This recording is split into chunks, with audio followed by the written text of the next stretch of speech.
The spinning wheel slowed to a stop. The arrow landed on Jordan. The classmates erupted in teasing applause. "Lucky guy," someone chuckled. Jordan leaned back in his chair, fingers steepled, eyes never leaving Maria.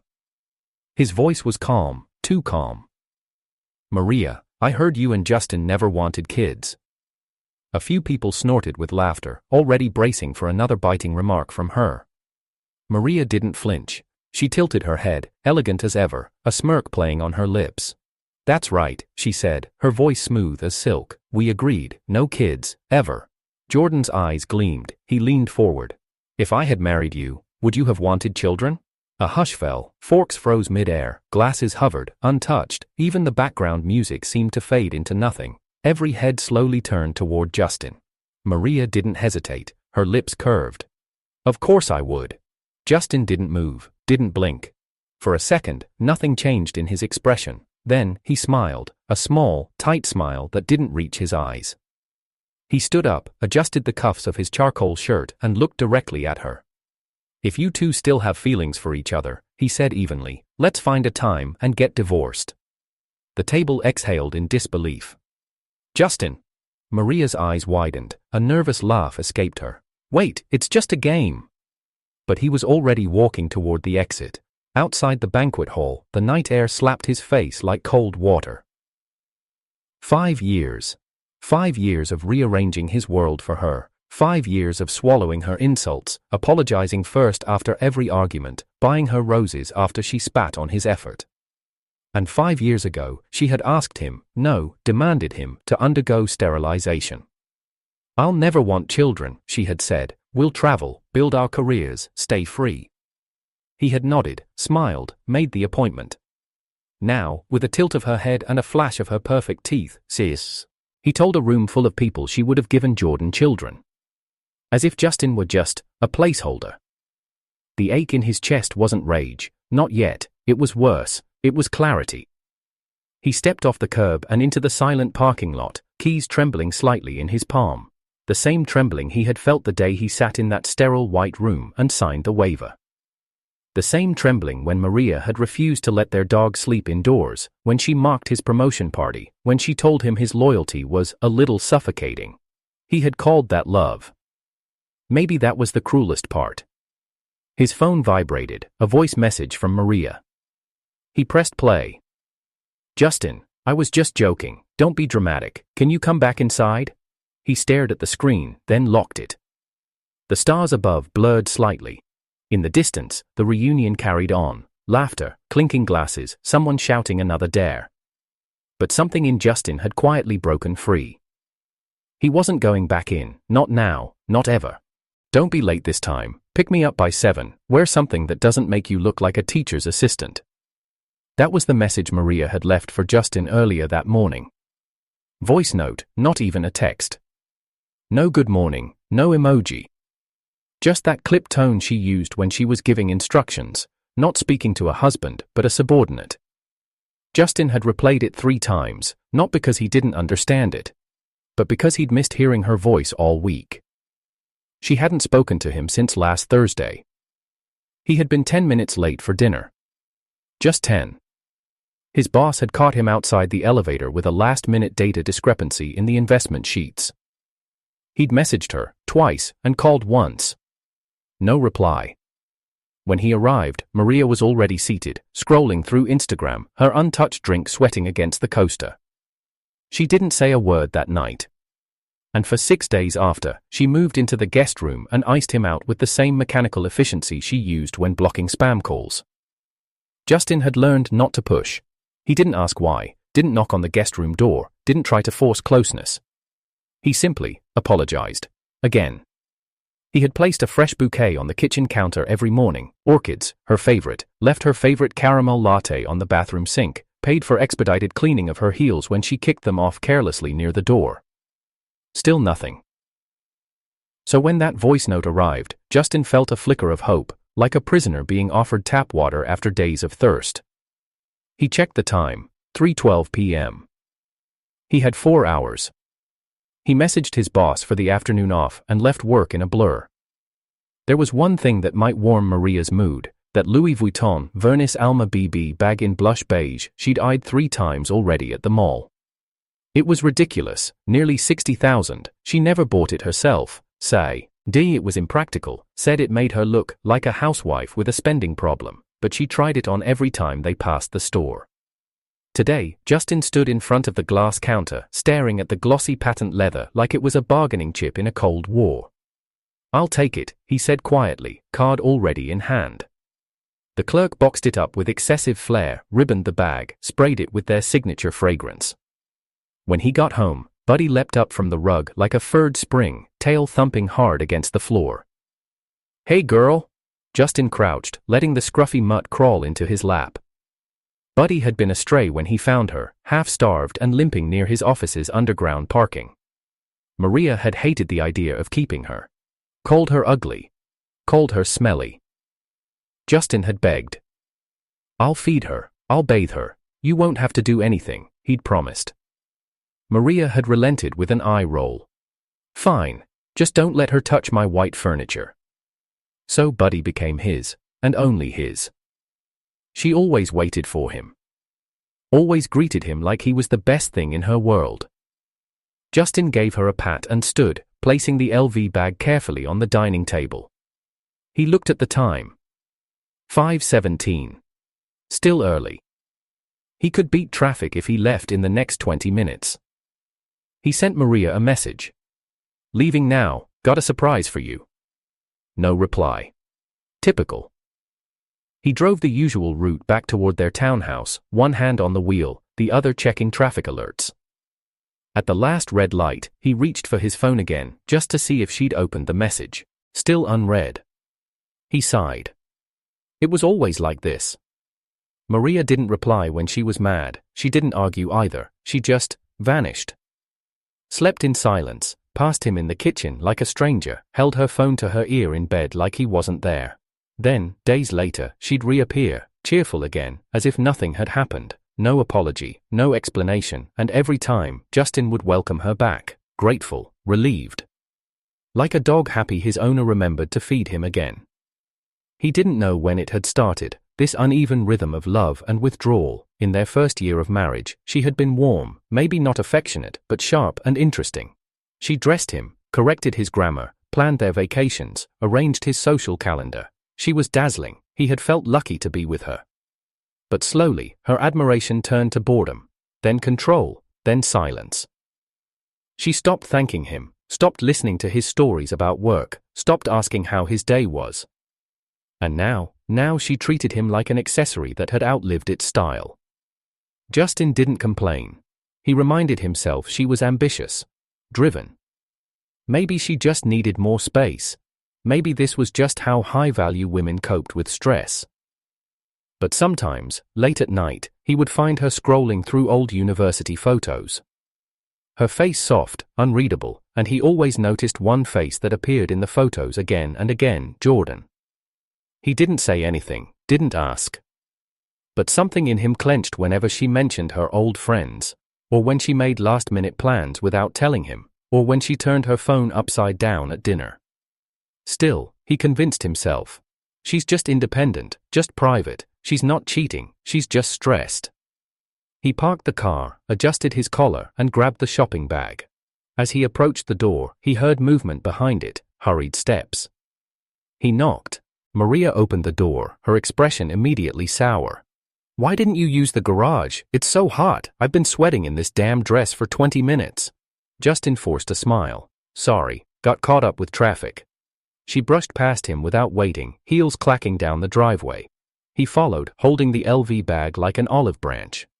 "You look beautiful," he said. Maria didn't respond.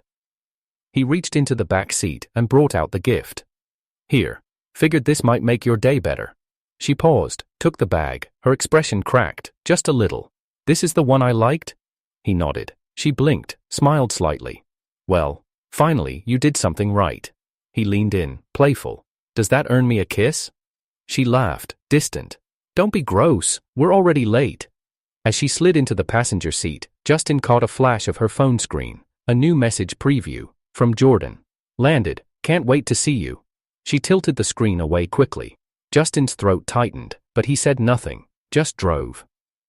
Buddy's leash was still looped around the rearview mirror, the only thing in the car that had ever loved him back. Justin glanced at the map on his phone and frowned. The venue's way out by the airport? Maria adjusted her lipstick in the car mirror, not bothering to look at him. Yeah, it's new. Some boutique hotel David's friend owns. He got a discount. Why are you making a face? No, I just thought we were meeting in the city center like usual. Maria rolled her eyes. God, Justin, do you have to question everything? It's not a crime to change the location. Stop being so uptight. He nodded quickly. Right, sorry. The road signs blurred past. The farther they drove, the quieter Justin became. Something about the timing, the sudden change in location, the fact that Maria had insisted they drive separately earlier in the week before changing her mind, it all felt off. He gripped the wheel tighter. When they pulled up to the hotel, most of the class was already inside. Justin reached over to open the car door for her, but Maria was already out, heels clicking sharply against the pavement. She didn't wait for him. Inside, the lights were warm, and the private dining hall buzzed with laughter and chatter. Justin held the door open. Maria walked ahead of him, immediately locking eyes with the first group of people near the bar. Maria, oh my God, you look like you haven't aged a day, one of the girls squealed. Justin lingered back, waiting for the moment she'd introduce him. She didn't. Not until David, the class president, called out, Justin, look at you, man, still quiet, huh? He smiled politely. Hey, David. Still no kids, huh? David nudged him in the ribs, laughing. Living the good DINK life. Justin chuckled. Something like that. Maria turned, wine glass in hand, already half sipping. Yeah, he got a vasectomy the month after we married. That's commitment, right? The table burst into laughter. Justin froze. She said it like it was funny, like it was a joke. He circus. Hid her face, but Maria didn't even glance at him. She was too busy smiling for the crowd. He felt it again, that quiet drop in his stomach, that strange feeling he'd become background noise in his own life. The conversations flowed. Stories of promotions, kids, divorces, new startups. Justin kept up small talk, answering questions about his firm, about Maria's skincare blog, about their dog. Maria was vibrant tonight, flushed cheeks, laughing a little too loud, and every time her phone buzzed, she glanced at it, then tucked it under the table. At one point, she stood abruptly and grabbed her purse. I need to go pick someone up, she said. Justin blinked. Who? She smiled without warmth. Old friend, I'll be right back. Before he could speak again, she was gone. He sat still, fingers resting near the untouched wine glass in front of him. She didn't say who. She didn't ask if he'd come. Justin's stomach tightened. He waited 10 minutes, then 20. By 30, he stood up and walked out of the hall. The cool night air hit his face like ice. He stepped around the corner of the building and froze. Maria was walking back toward the venue. Her arm was locked with Jordan's. Jordan. Of course. He wore a crisp blazer, dark jeans, and that same confident smirk Justin remembered from the old photos. And Maria, she was practically glowing beside him. They were laughing about something. Then, Jordan leaned in and said something to her. She slapped his arm playfully. Justin stood there, silent. They didn't see him. They kept walking, steps light, perfectly in sync. And when they reached the doors, Maria let go of his arm, just before stepping back inside. Justin remained in the shadow outside, not moving. A few moments later, he re-entered, sat at the far edge of the room again. Maria rejoined the group like nothing happened. Jordan followed a few minutes later, greeted like a celebrity. Hugs, high fives, loud cheers. David clapped his hands. All right, enough nostalgia. Who's up for some truth or dare? The spinning wheel was brought out, a stack of prompt cards placed beside it. Everyone perked up, some already grabbing shots in anticipation. The first few rounds were harmless fun. Then the pointer landed on Maria. Ooh, truth or dare, queen, someone called out. Maria smirked. Truth, I'm not drunk enough to do dares yet. David handed her a card. She read aloud. What do you think of your current life situation? She leaned back, eyes scanning the room. Well, she began slowly. I live a very comfortable life. No kids, no stress. I get to go to the salon twice a week, do what I want, and spend my husband's paycheck however I want. That's called freedom. Some people laughed nervously, others shifted in their seats. Maria kept going. Honestly, I don't get why people still rush into parenthood. It ruins your body, it drains your time. I look at some of you with kids and think, you could have done so much more. The tension was sharp now. Justin didn't move. He wasn't surprised, not anymore. The wheel spun again, then it landed on Jordan. The room grew quiet. He leaned forward, slow and theatrical. All right, I'll ask someone directly. He turned his head, eyes locking on Maria. Justin felt it in his chest before it even happened. Maria, Jordan said, his voice smooth, you said you don't want kids, but if you were married to me, would you? The world tilted. Justin didn't since. Breathe. Maria didn't hesitate. Of course I would. The words hit harder than anything she'd ever said. She didn't laugh, didn't wink. She meant it.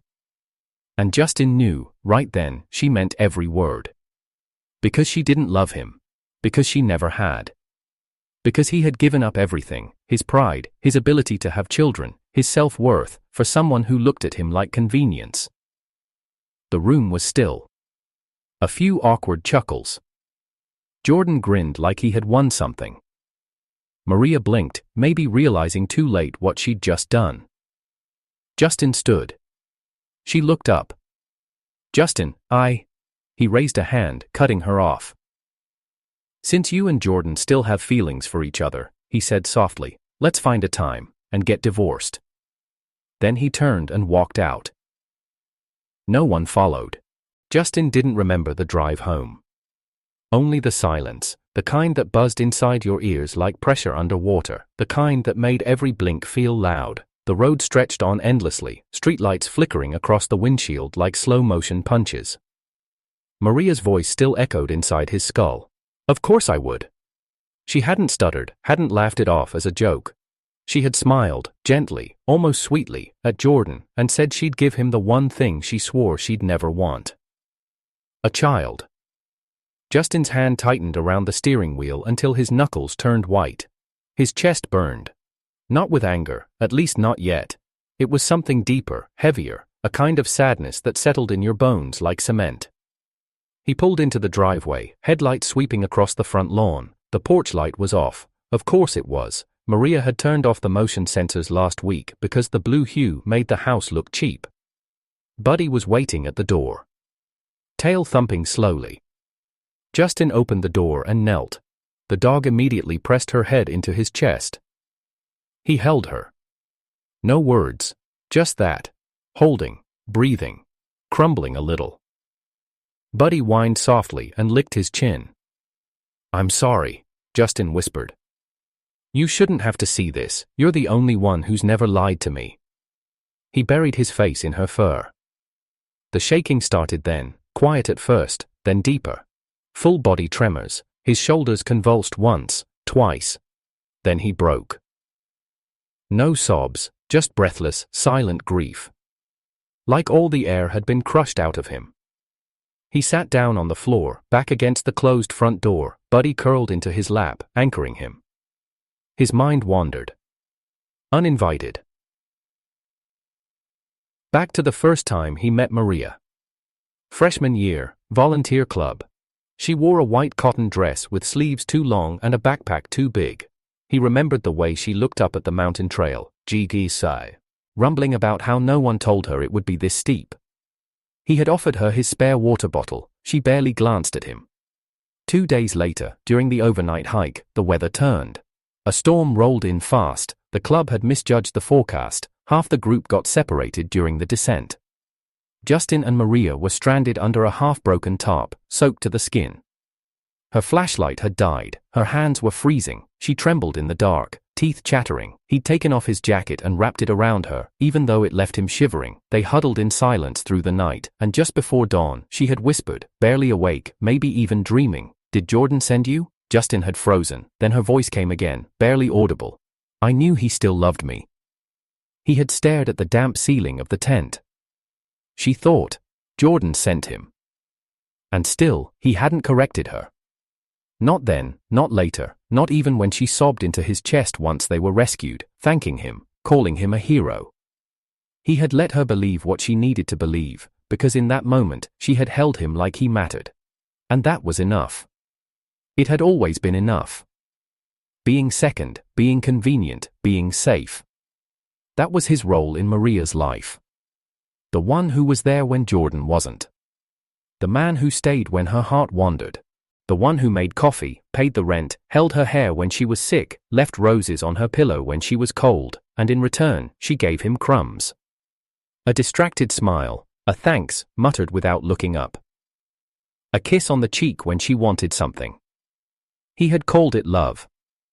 Now, sitting in the dark with Buddy breathing quietly beside him, he realized it had been something else entirely. Desperation. The desperate hope that maybe one day she'd look at him the way she looked at old photos of Jordan. That she'd choose him. That she'd say I love you and mean it. But tonight proved what he should have accepted long ago. She never would. She didn't see him. Not really. To her, he was the man who got sterilized because I said so. Not the man who sat outside clinics trying to smile through his own doubts. Not the man who once imagined coaching a little girl with Maria's eyes through her first soccer game. He hadn't just given up his body. He had given up dreams he never dared to speak aloud. All for a woman who laughed at the idea of kids, until Jordan asked. Buddy shifted slightly, head resting on his thigh. Justin exhaled slowly and ran a hand over her ears. You're the only one who stayed, he murmured. Everyone else just uses me. Or forgets I exist. He leaned back, eyes burning. The hallway clock ticked. Maria was still at the reunion, maybe with Jordan, maybe saying more things that turned him into a punchline. He imagined them clinking glasses, laughing about the way Justin always apologized, the way he worshipped her. How pathetic, how loyal. He pressed his fists to his temples and squeezed his eyes shut. He didn't want to cry again. He wanted to feel nothing, but his heart refused. Memories came anyway. Maria standing barefoot in the kitchen at 2 a.m., eating strawberries in his t-shirt. Maria calling him my steady rock after her job interview bombed. Maria, curled against him in bed after her father's funeral, whispering, "You always show up," and him, believing those moments meant something. They didn't, because when Jordan reappeared, she forgot all of it. One question, would you have kids with me? And her answer rewrote 5 years of marriage in a single sentence. Of course I would. The words wouldn't stop circling, like a taunt, a loop he couldn't break. Justin stood abruptly. Buddy looked up but didn't follow. He walked into the bathroom, splashed cold water on his face, stared at his reflection. Red eyes, jaw clenched, sleeves rolled to the elbow, his wedding ring still on. He twisted it once, twice, then slid it off, set it on the sink. The silence felt different now, not empty, final. He returned to the living room. Buddy jumped off the rug and wagged her tail. He knelt, pressing his forehead to hers. I don't think I can do this anymore, he whispered. I tried, I really tried. Buddy licked his chin. He smiled, tired but genuine. Thank you for not leaving. He stayed on the floor until morning light seeped through the blinds. And when his phone buzzed again, another message from Maria, he didn't look. Not this time. Justin hadn't seen Maria in days. Not since the reunion, not since her voice haunted his ears like static. He'd sent one final message the morning after. I'll be out of the house soon, let me know when Jordan plans to move in. No reply. It didn't matter anymore. He stayed at a modest business hotel 2 blocks from his office, a cheap place with no frills, but quiet enough to think. Buddy adjusted better than he did, content on the hotel sofa, tail wagging every time Justin walked in with takeout. 3 days later, Justin went back to the house to gather the rest of his things. The key still worked. But when he opened the front door, he stopped cold. Jordan's duffel bag was beside the entryway. His shoes, his jacket. On the dining table were 2 plates, a half-finished bottle of red wine. Maria's laugh drifted from the kitchen like smoke. She didn't notice him at first. When she turned, wine glass in hand, her expression barely faltered. Oh, you're early. Justin stared. You brought him here? Maria sipped her drink. Where else would he go? Hotels are expensive, and he's still adjusting. Justin blinked. This is my house. No, she said, lips curling. It's our house. Correction, my house. Your name was never on the deed. He laughed. It came out cracked. I paid the mortgage for 5 years. Maria shrugged. Call it rent. Behind her, Jordan emerged, towel draped over his shoulders like he owned the place. Justin, buddy, he said with mock sympathy. No hard feelings, right? Justin didn't answer. His gaze drifted to Buddy, who was sitting near the door, tail thumping anxiously. He crouched and clipped the leash to her collar. You're kicking me out, he said softly. After everything. Maria set her glass down. No one's kicking anyone, but this house isn't yours, and Jordan's allergic to dog hair. Justin nodded slowly, then turned, suitcase in one hand, Di's leash in the other. He didn't slam the door. He didn't look back. But something inside him hardened. The next morning, Justin arrived at work early. He needed routine, work, spreadsheets, numbers, things that didn't lie. He kept his head down until lunchtime, until Kevin from HR nudged his shoulder. Hey, you might want to check downstairs. Justin looked up. Why? There's, something going on at the front entrance. He took the elevator down. When the door slid open, he saw it instantly. Maria. Standing in front of the building with a handmade banner stretched across her arms. Justin abandoned his pregnant wife. Next to her was Stephanie, her best friend. She held up a second sign. Real men don't abandon their children. A small crowd had gathered, phones were out, cameras pointed, whispers buzzed. Maria saw him and immediately switched tones, soft, trembling, dramatic. She dropped the sign and rushed toward him. Justin, don't walk away from this. I know you're scared, but this is our baby. He stared. Stephanie stepped in with faux outrage. You think this is funny? You left her when she needed you most. Do you know how many women suffer in silence because of men like you? Justin tilted his head, then smiled. It wasn't kind. Stephanie, he said, loud enough for the cameras to hear. Does your husband know you spent 3 nights last month at the Four Seasons with a Mr. Thompson? You know, Jordan's uncle? Stephanie froze. Her eyes darted to Maria.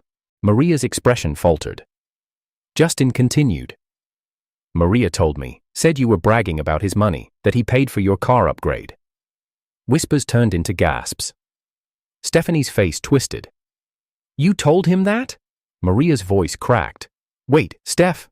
But Stephanie was already storming toward her. You bitch, she shrieked, grabbing Maria's hair. You told him? You used me as backup and then you throw me under the bus? The crowd stepped back as the fight escalated, screaming, slaps. Maria fell onto the sidewalk. Stephanie lunged. A security guard rushed over too late. Phones captured everything. Blood on Maria's lip, screaming, accusations, and in the middle of it all, Justin stood still, expressionless. He turned to one of the bystanders and said quietly, you might want to live stream it. Her skincare brand has a 7 p.m. live stream slot tonight. Let's see how this plays out. Then he walked back into the building. No yelling, no threats, just truth. Truth, finally unmuted. By the end of the day, Maria's name was trending, not for her content, not for her brand, but for the videos now circulating on every short-form app.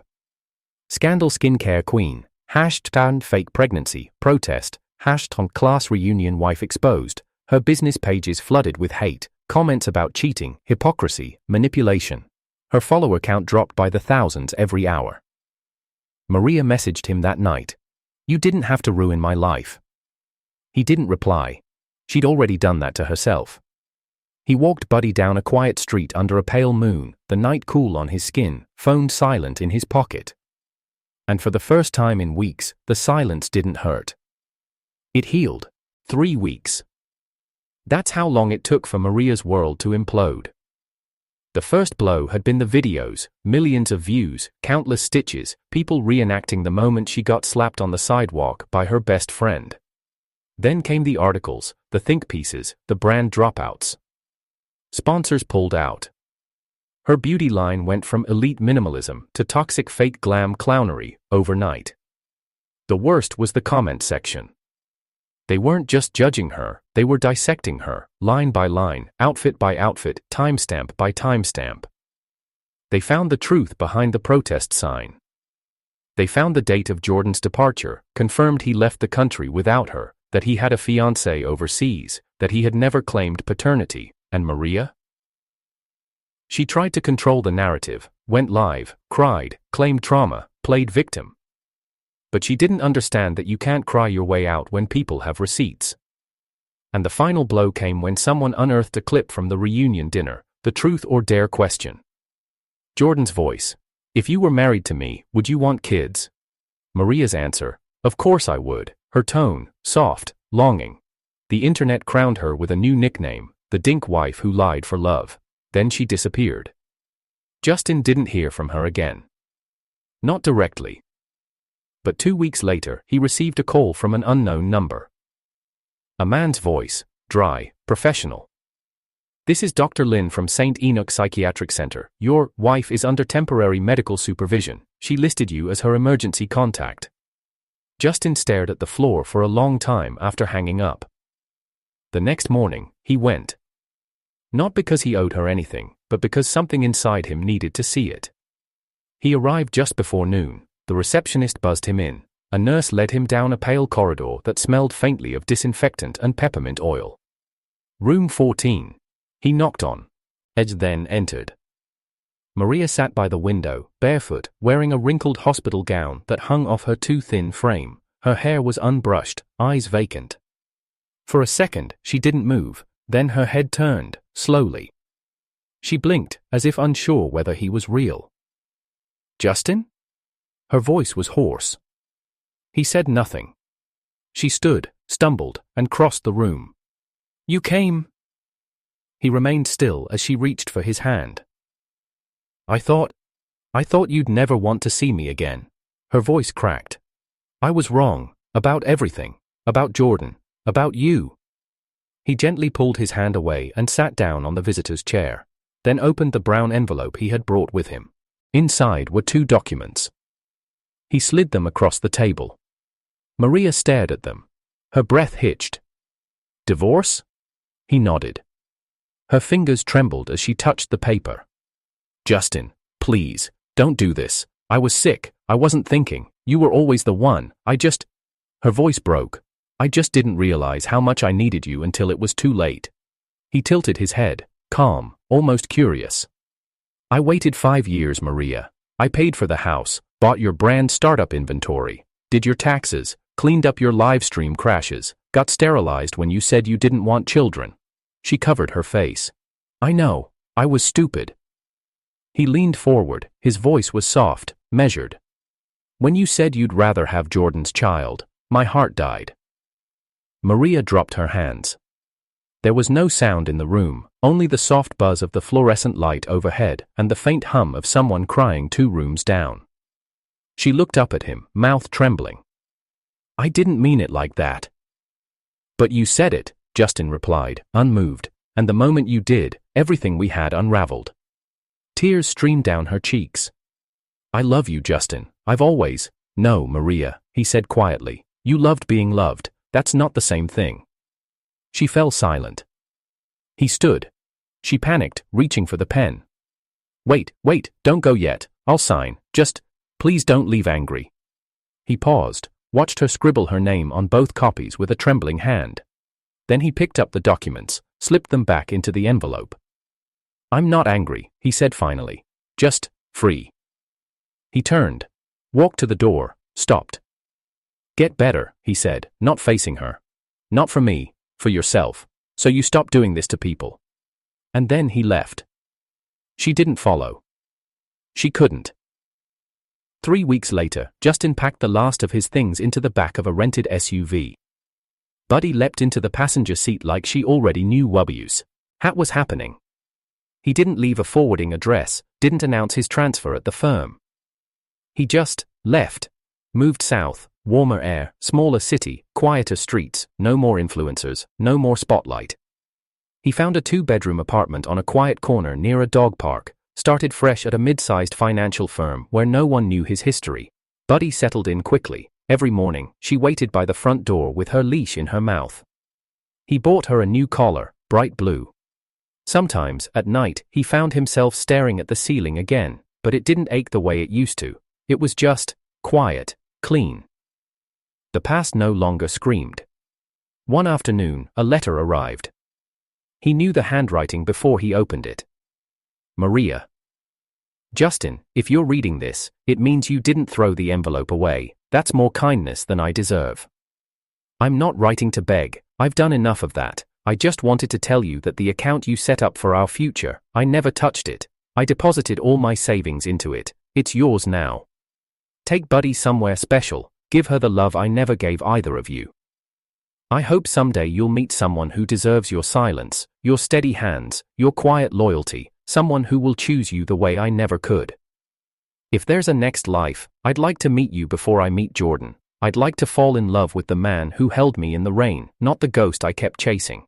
Be well, live free, don't look back. Maria. Justin didn't cry, didn't smile. He folded the letter, patted Buddy's head. She wagged her tail and rested her head on his lap. Outside the window, the sunset spilled like honey across the quiet street. No chaos, no betrayal. Just peace. The days were quieter now. Justin had built a routine he didn't have to bend for anyone. Wake up just before dawn, feed Buddy, walk her to the edge of the local park, where old sycamores arched over the path like a tunnel of calm. Make coffee, no headlines, no trending topics, just peace. The new office was modest, his co-workers polite, no one knew his past, just that he was excellent with numbers, always early, and didn't talk much about home. They respected that. And in the evenings, he cooked, read, sat with Buddy by the open window. Sometimes he'd hum to her, sometimes he'd say nothing at all. It had been 4 months since he left the city where everything fell apart, 3 months since the last spam article about the influencer meltdown. 2 months since he finally stopped expecting Maria's name to flash on his screen again. He thought he had closed every door. Until the letter arrived. No return address, just his name written on the envelope in a familiar hand that still trembled when applying pressure. Inside, the paper was slightly creased. It had clearly been folded, opened, folded again. He read it once, then again, and then let it rest on the table beside his coffee cup. Justin. If this letter finds you, it means I've asked someone to make sure it gets into the right hands. I don't know if you'll read it. I wouldn't blame you if you didn't. You owe me nothing. But I wanted to say the things I never had the courage to say when it would have mattered, when you still loved me.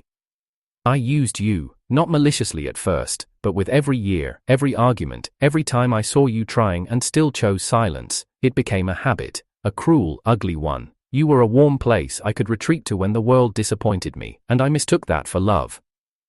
The truth is, you were never my first choice, you knew that, and you still gave me everything. You even gave up the chance to have children, for me.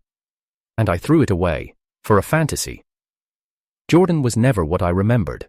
He was a selfish man, just better at hiding it. After he moved in, he drained me dry. He sold lies with the same smile that once made me believe in forever. I gave him everything, our savings, my brand, even the last pieces of my dignity, and when the scandal broke, he left. Didn't even say goodbye. Blocked me on every platform. I spent the next weeks trying to claw back control. But it was too late. Stephanie leaked more. The trolls came. My family disowned me. I was trending for all the wrong reasons. I tried to end my life twice, failed both times. I guess the universe still wanted me to face what I did. They placed me in a hospital. Cold walls, too much light. And in that silence, I saw your face more than anything else.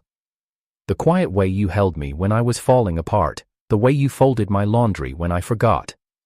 The way Buddy always barked happily when you walked through the door, even if I didn't. Justin. I didn't deserve you. I still don't. But before I leave this world for good, I want you to know. I've deposited every cent I had left into the account you opened. I never touched the money you saved, I couldn't. It was too clean for hands like mine. Please use it, travel, start something new, buy Buddy the best food she'll ever eat, let her know I was the problem, not her, she was always kinder than I could be. I regret not giving you a child, not because of biology or legacy, but because I know now what it would have meant to you. You wanted a home, a real one, and I refused you that. If there is another life, I hope I meet you first. So I can fall in love with you the right way. So I never confuse loyalty for convenience. So I never call your love too much. Thank you, Justin, for everything you gave a woman who didn't know how to hold it. Goodbye. Maria. Justin sat still for a long time. The afternoon sun painted golden lines across the hardwood floor. Buddy stretched beside him, her legs twitching gently in sleep. He didn't cry, didn't rage. Just let out a long breath that had been sitting inside him since the first night she whispered another man's name in her sleep. He picked up the letter, folded it, tucked it into a box on the shelf labeled closed, then he knelt beside Buddy. She blinked awake, tail wagging as if nothing had happened. He scratched behind her ears. You hungry? He murmured. Buddy barked once. Justin stood, grabbed his keys and whistled. Let's go, Buddy. Let's finally live for ourselves. They stepped outside together. The air was crisp, the sun had just begun to rise, casting pale gold across the quiet neighborhood rooftops. No echoes from the past, no calls from ghosts. Just the soft rhythm of new beginnings.